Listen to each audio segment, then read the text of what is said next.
Welcome to the Judgment Call podcast, a podcast where I bring together some of the most curious minds on the planet. Risk takers, adventurers, travelers, investors, entrepreneurs, and simply mind-bogglers. To find all episodes of this show, simply go to Spotify, iTunes, or YouTube, or go to our website, judgmentcallpodcast.com. If you like this show, please consider leaving a review on iTunes or subscribe to us on YouTube. This episode of the Judgment Call podcast is sponsored by Mighty Travels Premium. Full disclosure, this is my business. What we do at Mighty Travels Premium is to find the airfare deals that you really want. Thousands of subscribers have saved up to 95% in their airfare. Those include $150 round-trip tickets to Hawaii from many cities in the US, or $600 lie-flat tickets in business class from the US to Asia, or $100 business class lie-flat tickets from Africa round-trip all the way to Asia. In case you didn't know, about half the world is open for business again and accepts travelers. Most of those countries are in South America, Africa, and Eastern Europe. To try out Mighty Travels Premium, go to mightytravels.com/MTP, or if that's too many letters for you, simply go to MTP, the number 4, and the letter U.com to sign up for your 30-day free trial. You have been involved in complexity research for the last 25, 30 years, correct me if that's not the right time frame. And it is something that people like me who don't know much about it think of very complicated, and it's something that can give us predictions about things that seem really complicated.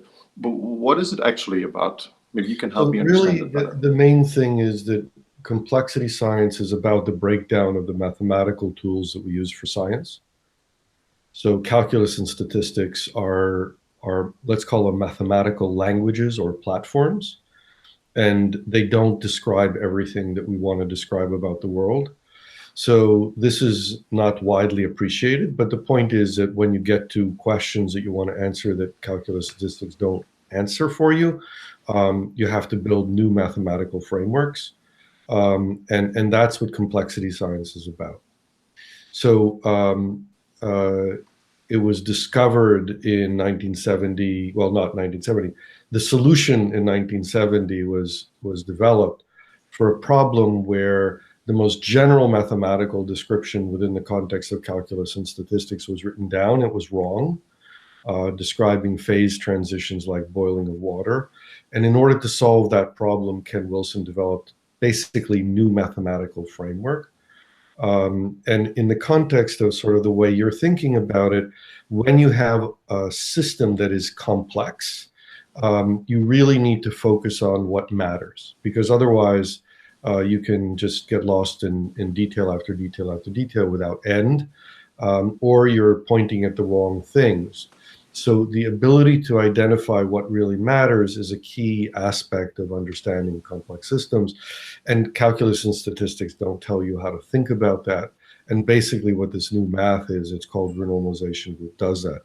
But in addition to that, as sort of a general framework, there are many other tools like thinking in terms of network descriptions and nonlinear dynamics and fractals, and all of those in one way or another are violating the assumptions of calculus and statistics. Interesting. I've become a big fan of Nassim Taleb's work, and I realize you work with him a lot in a couple of different research studies. He's been popularizing a similar research, from what I assume, with his observations mostly about financial systems, about how the stock market works and what happened with the financial crisis. What have you been focusing on over the years? So the main thing about Nassim's work is the breakdown of assumptions about independence in statistics that gives rise to normal distributions. And ultimately, when normal distributions don't apply, you end up with fat tail, or what can be called fat tail distributions. And so the point is that you have to change the way you think about the problem. The typical event is no longer the correct description of what's going on. And once that's true, one has to go back and basically rewrite all of the stuff that one learns in college about statistics and probabilities and so on. So that's one piece of a discussion of what happens when you have high dimensional systems, and how they create behaviors at different scales. And so my focus has been on sort of the general problem of high dimensional systems and how interdependence, right? It's really all about interdependence ultimately, right? Because if you didn't have interdependence, then calculus and statistics would hold. So, Yeah. so that's another way to talk about the reason that you need complexity science. Go ahead. You had other questions you wanted to ask. Yeah, one thing that we hear a lot is that things seem to be getting more complex, and a lot of people associate this with human society, with how the economy is being structured. And it's the 2000, maybe older lamentation that people feel stressed out by this complexity that seemingly seems to increase all the time. All the time. Is that a myth from your point of view, or that is actually what's happening? No, one can do an analysis of the collective complexity of collective behavior of civilization, basically, and show that it is increasing over time. The difficulty that people have about understanding complexity is that complexity is a function of scale. It depends on the scale of observation, right? If you go to the scale at which you only see planets as points, then the Earth is a very simple system. But if you go to the scale of human beings, then the complexity is high. Of course, it's also high if you go to the scale of molecules. But if molecules are independent, then the way their complexity changes with scale is different than if they're interdependent. And what's happened is that civilization has become complex by virtue of the interdependence of human behaviors. It's like, you order a can of Coca-Cola, and the question is, what is where do the components come from? Or a car, a car is manufactured in multiple countries and they come together. And so everything that you do becomes globally interdependent when civilization has these kinds of dependencies. And that's the nature of the complexity that is increasing. And that's what we need to understand about it in a deeper way. Is that also true that the challenge for the individual has arisen, so it's gotten more complicated to live a normal life, so to speak, or that's just true for the particular society, but that's actually hidden from us? That's a much more subtle question, because individuals can find life simple or complex depending upon the environment that they're in at the individual level. The difficulty that is to understand is actually the understanding of the complexity of the collective behaviors of people together. That's the issue that is overwhelming people, is understanding sort of how society as a whole works. From your research, and I read a bunch of white papers and tried to go through some parts of the books that you've written over the years.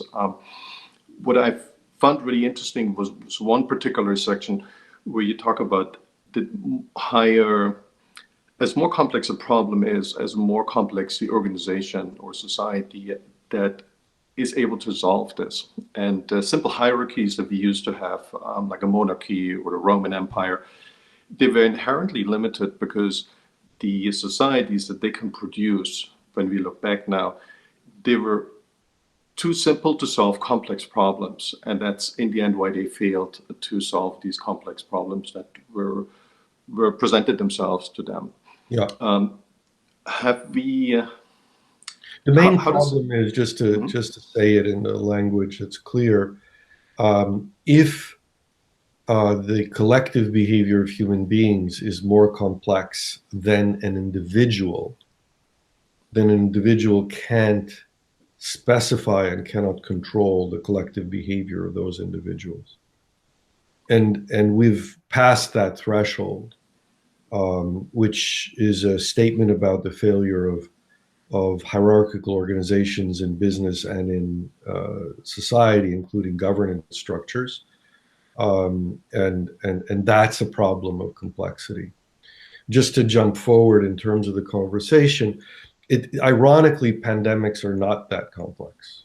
The nature of the behaviors that are required is fairly simple, and the ability of governance structures to do them is not undermined, even if they're hierarchical organizations. Nevertheless, we see a breakdown of the ability of governance structures to control the pandemic. The main reason is that they're so overwhelmed by probably complexity in general, that they don't know how to see and understand the simple behavior that is needed in order to respond to this outbreak. What role would you attribute both of these instances to social media, which seems to be a catalyst in a way that we are not just reacting to our own personal history but also to our desires, but we are making other people's desires, other people's problems, bigger part of our conscience in that moment, and we change our reaction that we would normally be relatively easy to predict. We change it more quickly and go more in hertz. Is that a major difference to the outcome of your predictions? Yeah, I mean, basically, social media manifests the multi-scale behaviors of social systems, including these herd behaviors. So yes, that's a brief statement, but it's a very ancient statement at this point. The nature of social collectives is quite obviously quite elaborate in society, and I wouldn't. I mean, the social media is a piece of that. When you look at what happens in the AI research, it seems to be scaling up quite a bit in terms of pure machine power and predictive capabilities. And we had David Orban on, and give us an example of the doubling rate is now between 4 to 2 months and not 18 months like it is with Moore's law. So there seems to be an enormous amount of computing power that comes online. We see this obviously with the big tech companies in firsthand. What do you think what is the impact on this on complexity research? Because suddenly we can actually model things in very fine granularity that before we didn't have a good influence or a good measurement on. You know, the AI has not helped us with pandemic response, right? Why? Yeah. The reason is structural. AI is actually, the modern AI is based on statistical assumptions.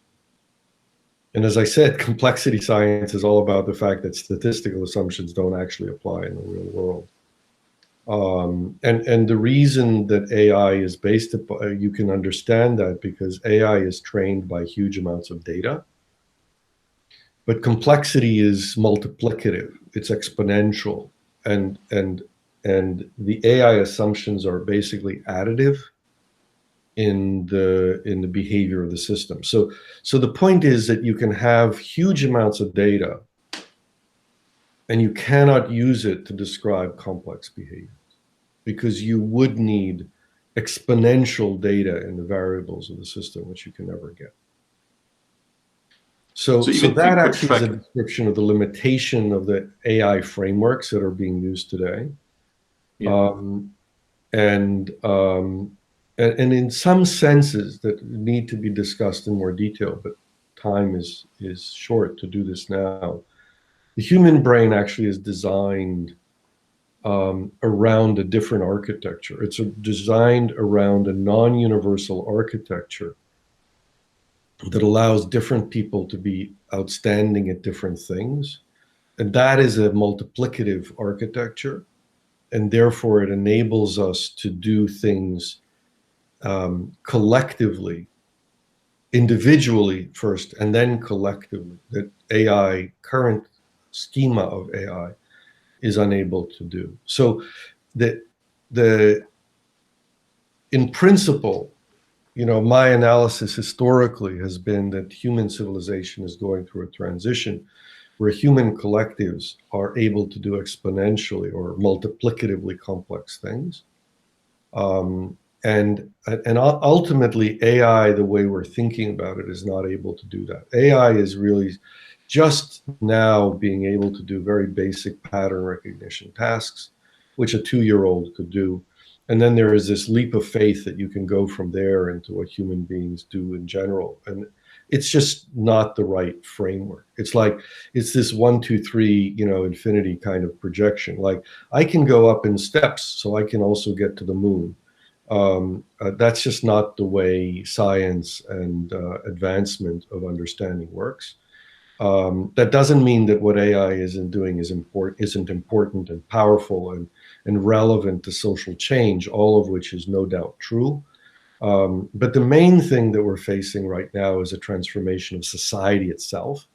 And society itself is transforming not by virtue of technology per se, but much more importantly by how human beings are able to collaborate with each other in order to take advantage of the fact that we are different from each other and therefore capable of doing things together that we wouldn't be able to do separately. Yeah.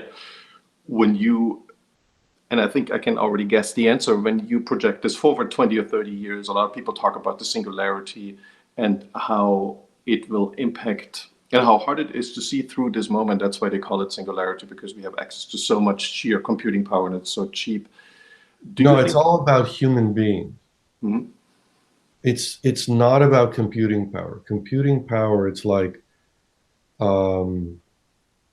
it's more like the fact that we have oil that can run machines, right? Computing power is a different dimension, but it's not the dimension of complexity. The dimension of complexity is much harder to replicate.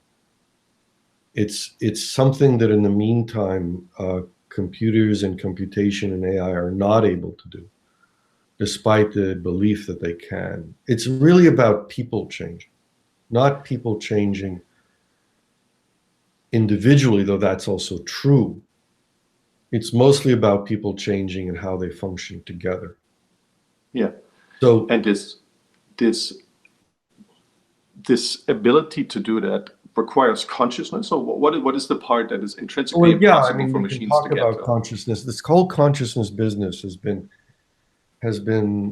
turned into a deity. Consciousness is a process that arises from certain functional roles that you can model in networks of neurons if you want.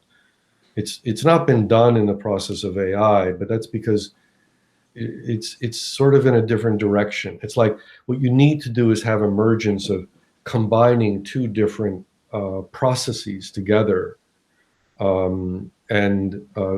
Traditional current AI is based upon feed-forward systems and not recursive systems. So you can think about recursive systems, but the point is that, and again, I mean, we can give reference to this so people can read about it. If people want, there's a textbook that I've written called Dynamics of Complex Systems, and there are 2 chapters that are on neural networks. And the 3rd chapter in the textbook talks about multiple aspects of human cognitive function, and in particular about consciousness. And I don't want to, I can answer it briefly, but I don't know that people understand. You have to build up building blocks. So there are 2 most important building blocks that we need to understand. One is this feed-forward process that has input-output. And the other is the recursive process that goes to attractors and enables you to imprint information, like, ducklings following their mother. You cannot train a feed-forward network to recognize your mother in a single imprint. So some capability is missing in standard AI concepts.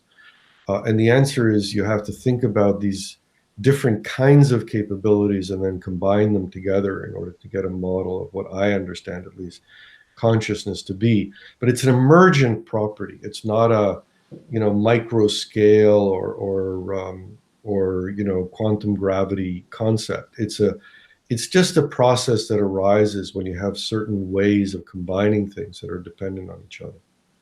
But that creates an opportunity for thinking also about consciousness as a social construct. And that consciousness as a social construct can be constructed. It's a particular organizational structure where people can go around saying, is this me kind of thing, which is a kind of consciousness kind of thing.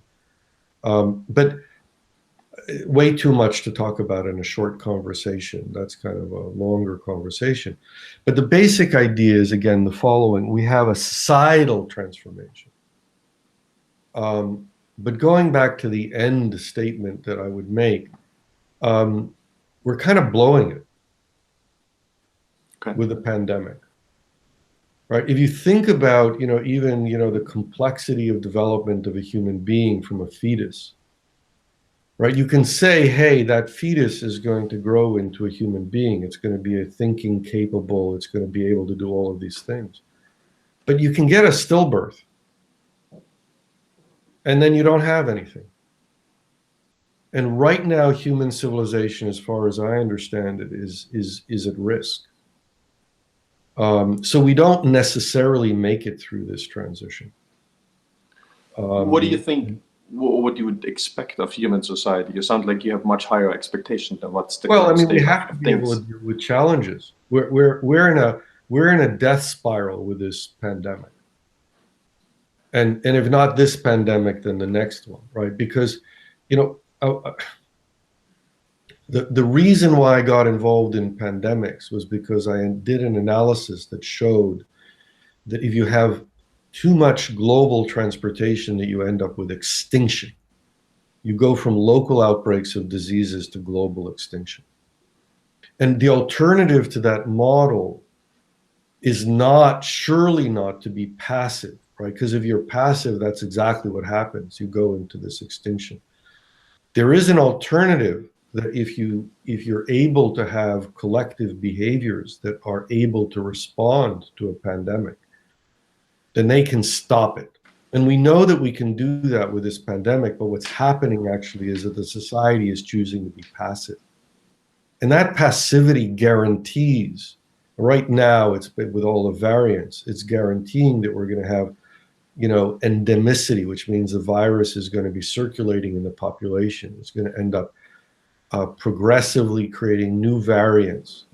And in the regime that we're in with global transportation that people want to sustain, that's extinction, because there's nothing that stops the virus from getting worse and worse and killing off more and more. And that's exactly what the model said. So the point is that you have this range of behaviors where you have local outbreaks and local extinctions. And when you go across a boundary, you end up with global outbreaks and extinctions. It's very clear that we're past the regime of local outbreaks. The only question is, do we use a different approach? Right? When we have, as a human being, our bodies are able to mount huge responses to infections that are able to stop them. But imagine a human body that gets infected and the infection continues and continues and continues. What's the chance that you're going to end up surviving that infection? And the answer is not at all. So the point is the following: right now, the decisions that are being made, the actual decisions day to day that are being made by people in the society, are a direction of extinction. And again, maybe we'll get lucky with this one and the vaccine will be helpful in stopping the outbreak. But it's as soon as you have these new variants that are potentially vaccine evading, that's not a good gamble. And in fact, we are already suspecting that the variants in South Africa and Brazil, no, not the UK variant, but the South Africa somewhat and the Brazilian variant even more, are evading immunity and therefore potentially evading also vaccination. Now, do they actually evade vaccination? We don't know enough. But if they are evading it a little bit, then we're already in the regime that we may get past that limit. And there are huge numbers of variants that are not named. And the reason that they're not named is that they're not the most rapidly transmitting, they're not the most deadly or whatever. But the bottom line is that as soon as we have variants in this regime, we will have other variants that are even more vaccine evading, that may be less transmissible or whatever. They're just going to take a few more months to develop, given all of the virus that's in the world. And basically, that's the expected outcome right now. If you talk to the experts, they say, yeah, this is going to be like the flu. We're going to have these viruses going around and around. We'll have to take another vaccine next year or whenever this comes around again. And what they don't understand is that we're past the regime in which is what will happen. Instead, the regime that we are going into is the regime of extinction. When you look back into human history, and my example would be in, say, 15th century, so you have people from Europe immune to a lot of diseases. They go to South America, where, they just want to explore, but they obviously want to make money. And we attribute the death of millions of people in South America at the time to diseases that were brought in from Europe, right? But they didn't, and they killed, from what we know, a lot of people in South America. But they didn't have an impact around the world that we still feel, right? The people in Europe are still immune, more or less. Africa has different strains of diseases, I would assume. It seemed like there is a certain amount of viruses that just, I don't know, they're just part of that ecosystem, and they will always be around, and there isn't much we can do about it. So I don't know why you say that, first of all. There is first of all, there are diseases that we've been living with for, millennia, right? Yeah. But we've eliminated many of them. Right? We don't suffer from a lot of the diseases we suffered from 100 years ago. 100 years ago, the world was a very different place, where we had children dying, a lot. We had, older people would die from disease that was, being transmitted around the population. And even healthy people would get sick, and they would end up severely sick, and so on. You didn't expect to live very long, and it wasn't because your body wouldn't live very long. It's because of the diseases that were present at the time. And we've done a huge amount in public health, and some of that was just about, taking strong action to prevent transmission. Some of that was about vaccinations. We've done elimination of diseases. We've done eradication of very few, but some.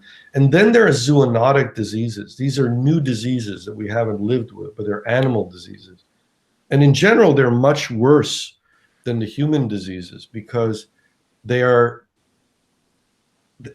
over the period of time when we evolved with diseases of thousands of years, and they were local diseases. If a disease was too severe, it would just die out locally, and it wouldn't persist. But again, now we're in a different regime where we have global transportation. And when we have global transportation, if a disease is severe, it doesn't die out because of local extinction. It propagates and does as much damage as as it can, right? So that's the difference in these two regimes. So the point is the following: it's not quite that we're going back to the situation 100 years ago.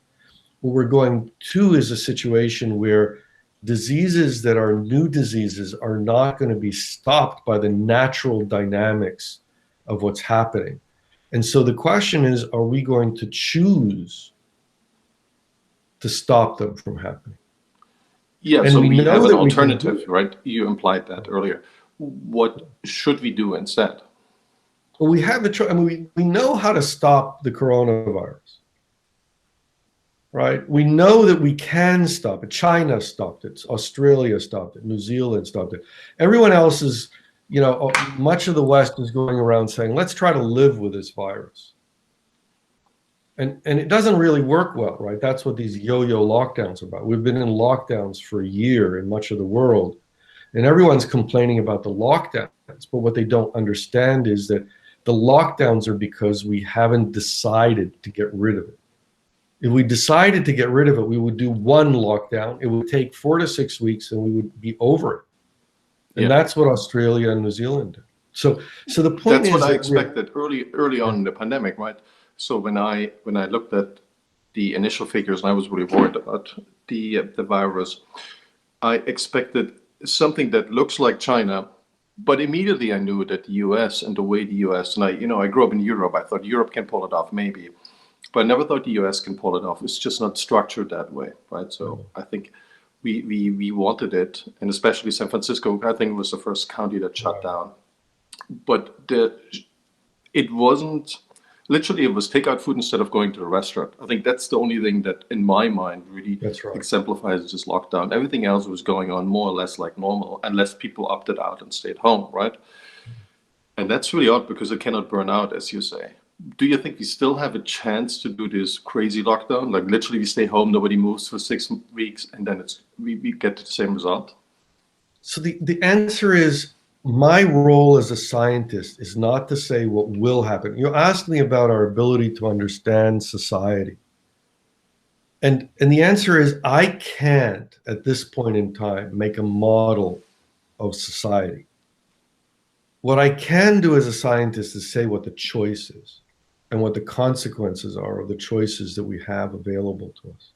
Yeah. And that's what I've been trying to do. And again, the consequence that we're seeing is that instead of taking the short but hard route, we're taking the indefinite route of cycling virus, cycling variants, perpetual harm. And what we can say is that route is not an exit. It's not a good outcome. But what I can't say is what people will choose to do. But can we in principle do it? Absolutely. It's still basically the same problem. It gets harder and harder. There's more and more harm. The vaccine makes it easier. Honestly, it's a hugely powerful tool. But at the same time, the virus is getting stronger and stronger with the variants. So the point is that if right now we said, look, we want to get rid of this, we have the vaccine, we would use the vaccine while we're doing other restrictions. And we would use it to reduce the transmission as much as possible and then get to zero. And we need to use a geographical opening rather than a sectoral opening, right? It's a green zone strategy. That's the science of the control parameters. That's what it tells you. So we have to do these things like travel restrictions and so on for a short amount of time in order to get out of this. But the point is, I think what happened to there is this big problem. You know, San Francisco started out with this really early and said it's 2 weeks to stop the spread. It makes a lot of sense. I think 99% of the population was 100% behind it. But it is now a year, right? And it's going to be 2 years or 5 years very soon. The problem is that and nobody trusts these institutions anymore. They've lost all credibility in my mind. Right. There's a huge amount of misinformation at the time. There was IHME or whatever it is, this modeling place that basically said, look, we're going to do a lockdown and then things are going to happen exactly the way they happen in China. Yeah. And the answer is, we did a halfway lockdown. We didn't look at what was needed in order to be successful. And the point is that this is not this is like a wrestling match. You know, you look at someone and they say, okay, they planted their feet, so because they planted their feet, you know, we're going to win. No, you have to know how to use your hands and your feet and your head in order to get through a wrestling match. And the point is that there is a lot of this belief that, you know, hey, we have a good medical system so that we'll be okay. That's just not the way it works in a pandemic. A pandemic is about community transmission. So you have to have people that basically are watching and saying, look, we need to be successful. This is a hard fight. We're going to do everything that it takes in order to win. By now, we know everything that it takes in order to win. We know it inside out and backwards and forwards. But we need to actually execute on it. And if we do all that, if we execute on the plan, it's not quite 2 weeks. It's 4 to 6 weeks. And I'm running out of power here. But if we did it for 4 to 6 weeks, and we understood that we need to open up, this is the most important thing. You can't open up before you're there. This is like putting out fires. We have a zero fire policy in the United States and in much of the world, right? In all of the world, as far as I know. We don't let fires burn. We put them out, i.e. house fires, you know, city fires. And we need to do the same thing for the pandemic. We need to have a policy that says We're not going to let it burn. And that's what they've done in Australia. Everyone points to, Australia as this, huge but island somehow, but it's a continent with multiple states and boundaries with transportation going across them, big cities. And they had a boundary within Melbourne. We know we can make boundaries that stop transmission from one place to another. That's been shown. The point is that what we need to do is to say, we are on a mission. If this comes, we're going to put it out. And so there've been small outbreaks in Australia, but they didn't sit back and say, well, we'll wait and see what happens. They pounced on it and put it out. And as a result, they've been in rock concerts and in sports, the Australia Open, and then there's the America's Cup in New Zealand and all kinds of parties anywhere in normal life. But they're also not allowed to leave, which I think is a huge restriction on, even so we have to make that a huge restriction on your citizenship. That's right. So I think there's a lot of downsides that we need to be open about. And, that's right. I think not a lot of people think it through that way. The one downside, which is the most important one, is that we have to limit travel. But if we do that, then other people will do it too. The main problem that we've been facing is everyone is looking at everyone else and saying, these guys are bad actors, they're not going to do it. But if we all did it, and this is why we need global coordination, global decision-making at this level, then we would have been done with this a long time ago. Yeah, that would be sad though. Again, if you talk about 6 weeks, I think we all agree this is nothing even to worry about, and it's the right thing to do. And I think the trouble is that we had this staggered lockdown that never seems to end. But if you talk about years and years, and there's no real there's no clear exit strategy out of this to never be able to travel again. I'm not sure that's something the population with this kind of virus wants to accept. Obviously, if the virus changes and it's more deadly, then people's opinions will change.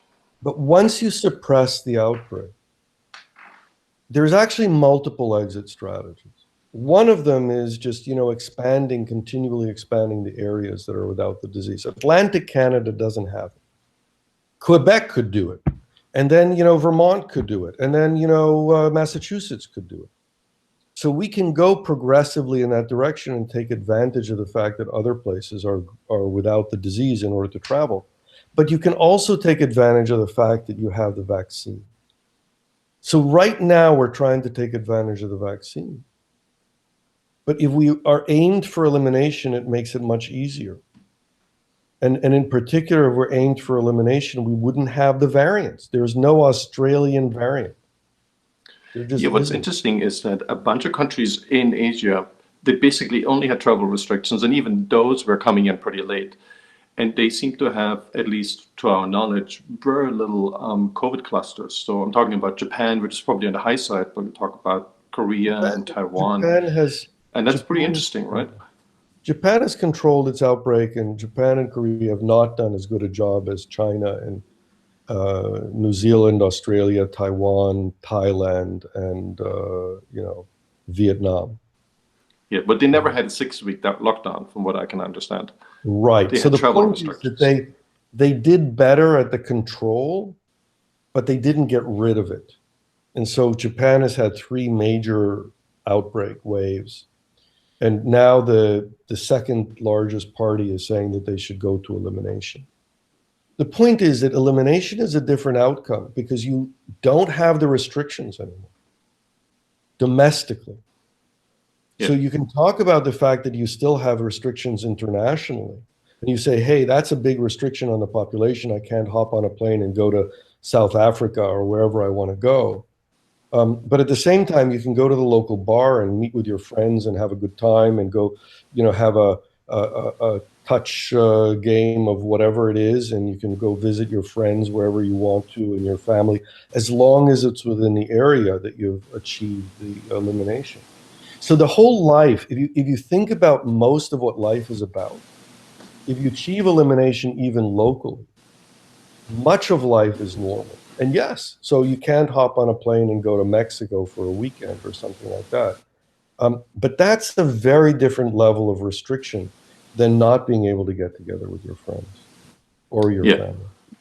Well, the question remains, that might be a very long period, right? So that might be years we're talking about No, until not other countries are at the necessarily. same level. And these travel bubbles never seem to work. Like they're being announced, but they never happen. New Zealand, Australia never happened. Singapore, Hong Kong never happened. There seems to be no trust. So it's hard to do it because people are kind of up against the wall because of all of the cases that are being imported. And so they're risk averse. But again, part of that is refinement of the way we do that. Australia has open travel within the country. They had a restriction between Melbourne and the rest of Victoria. That's opened up. So you say travel bubble didn't work, but it is working. They have travel between Outside different of parts Australia, of Victoria. yeah. But they have also had a travel bubble within Atlantic Canada, and they're reopening that after having an outbreak. So the point is that, again, the travel restrictions at the large scale are among the last things that you can relax. But the travel restrictions at the local scale, you can relax much faster. And so, and we've seen that because that's what's happening, right? So again, but you also have no immunity for the local population, right? So assume the vaccine doesn't go through. You can get you can get immunity from but you just the need a few cases you don't get, and then exponentially takes off. Whereas the other populations would have people are being immunity. vaccinated. We're But done with that. Isn't dying out and immunization the same thing? Well, if Because it were, once people are immune, it cannot spread. Either in any part of the world. In other words, the people who got sick before are not being helped in Brazil either. They're being reinfected. So the Brazilian variant is infecting the people who were infected before. So nobody in the world has immunity to the Brazilian variant if we allow the variant to take place. So that's. But then Australians can never travel again because they never have that immunity. Well, they will remember, always have to stay within their bubble. This is what I told you. Yeah. If we want to be in the regime of global transportation, we have to accept the responsibility of being able to stop it. Otherwise, we're into the extinction regime. So you've told me that Australians or New Zealanders don't have immunity. Americans don't have immunity either, neither do Europeans. They never gained it because the fact that they got sick didn't give them immunity from the new variants. You mean because it mutates, right? Because it changes its structure. Yeah. That's right. Yeah. Yeah, well, that would be a very sad outcome if there's no immunity. That would be surprising, though, right? A lot of those diseases give you immunity. But that doesn't happen with COVID. It's not surprising in this case, because the whole point is just like the flu, we've been treating it like the flu and allowing it to multiply. We have billions of virus around the world. So it mutates. That's what it does. So if you want the world where viruses mutate and they become new viruses that infect everyone and give them the disease again, and the fact that you were sick before or might have been sick before is now a prior condition to even having a worse disease the next time. That's the world that we're going to right now. And using that model, you feel it makes no difference how deadly a virus is. So this virus is very deadly to old people, but people below the age of 65, very rare to actually die from it. But they end up with long COVID, so their health deteriorates, right? About 10%, 10% to 50% of people, depending on how you measure it, what you measure, biological harm or symptomatic damage. Well, there's always going to be already causing people to have severe outcomes, and then they're going to get infected again by the next time the variant comes around. So the threshold, would you see a threshold for how deadly or how dangerous a virus is? We would have to do this for pretty much any virus that comes up, right? And there's just tons of those that we've seen, but these fortunately never really spread. That's exactly the point that I'm making. Yeah. If you want to have global transportation, you're in a regime where viruses evolve towards more lethality, more rapidly transmitting and more lethality. So the point is the following, that there's a physical reality, there's gravity, like gravity, right? If you go to the moon, you don't have strong gravity. You can jump very high. That's the property of gravity.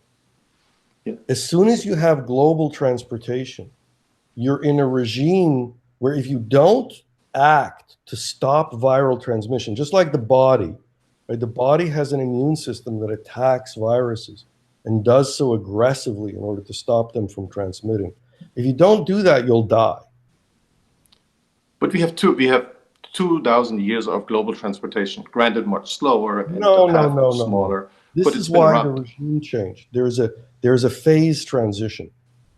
It's like there's a phase transition between a regime where you have localized outbreaks, primarily, and a regime where you have globalized outbreaks. Yeah.